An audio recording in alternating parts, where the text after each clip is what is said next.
जय हिंद दोस्त। ध्रुव राठी ने कहा था कि हमारे देश के अंदर युवाओं के बीच में जो अभद्रता फैलाते हैं, गुनाहगारों को उनकी भीड़ का फ़ायदा उठाते हैं, उनके बीच में घुसेड़ के उनके जीवन को बर्बाद किया जाता है।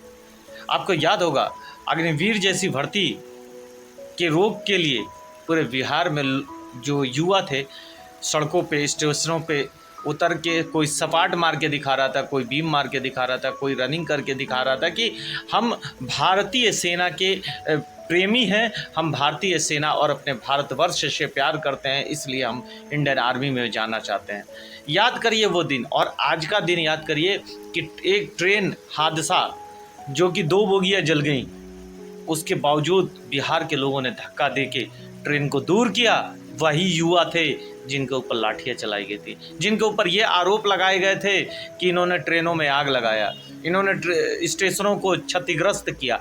अरे ये भारतीय युवा हैं जो देश के लिए मर भी सकते हैं और मार भी सकते हैं, तो वो लोग अपने देश के जो वस्तुएं हैं, जो सामग्री है, जो संपत्ति है, उसको हानि कैसे पहुंचा सकते हैं, ये सरकार को जानना होगा।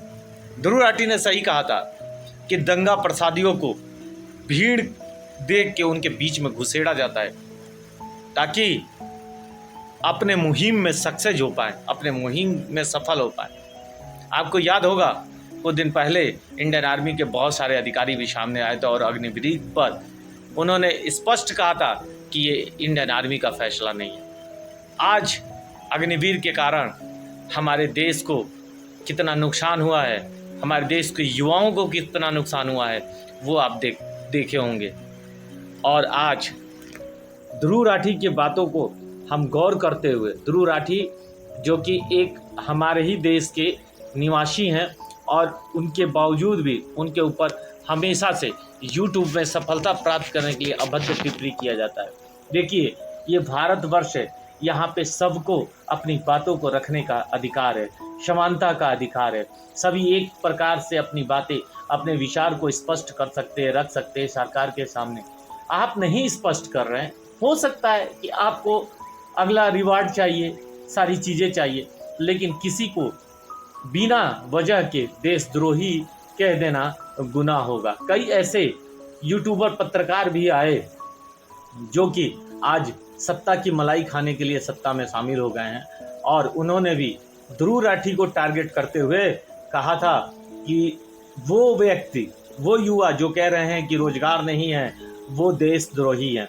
तो जानकारी होना चाहिए उस व्यक्ति को कि रोजगार उसी को नहीं है जो मजदूर है, जो दूसरे राज्यों में जाके मजदूरी कर रहा है और उन्हीं से अपने चैनल को सब्सक्राइब करवा के रखा है।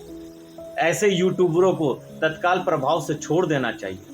जो देश की आवाज़ उठाए, देश की सत्ता की बात करे, देश की युवाओं के हक की बात करे, उसको दलाल बोल दिया जाता है, उसको देशद्रोही बोल दिया जाता है और कहा जाता है कि धर्म का प्रचार न कर पाना और दुष्प्रचार करने वाला ये व्यक्ति है। क्या है ये? क्या सच्चाई है? देश को किस दिशा की ओर ले जाया जा रहा है और ध्रुव राठी की बातों में कितनी सच्चाई है? क्या ध्रुव राठी इस देश के नागरिक हैं या नहीं हैं और कितने लोग उनसे प्रेम करते हैं? कमेंट्स में आइए, कमेंट्स करिए और बताइए कि क्या उन्होंने युवाओं के लिए जो आवाज़ उठाया, रोजगार के प्रति आवाज़ उठाया, जो उन्होंने ये इस बात को बताया कि युवाओं के बीच में दंगाइयों को भेज के अपने कार्य को सक्सेस करने का एक रास्ता साफ किया जाता है और बाद में उन्हीं युवाओं को जबरन पकड़ पकड़ के जेल में बंद किया जाता है। क्यों? क्योंकि वो देश की बात कर रहा है, वो इंडियन आर्मी की बात कर रहा है, वो देश की प्रगति की बात कर रहा है। तो क्या ऐसे व्यक्तियों, ऐसे सम्मानित व्यक्तियों को देश में जगह नहीं होना चाहिए, जिन्होंने देश के युवाओं की बात की हो, जिन्होंने देश के हित की बात की हो?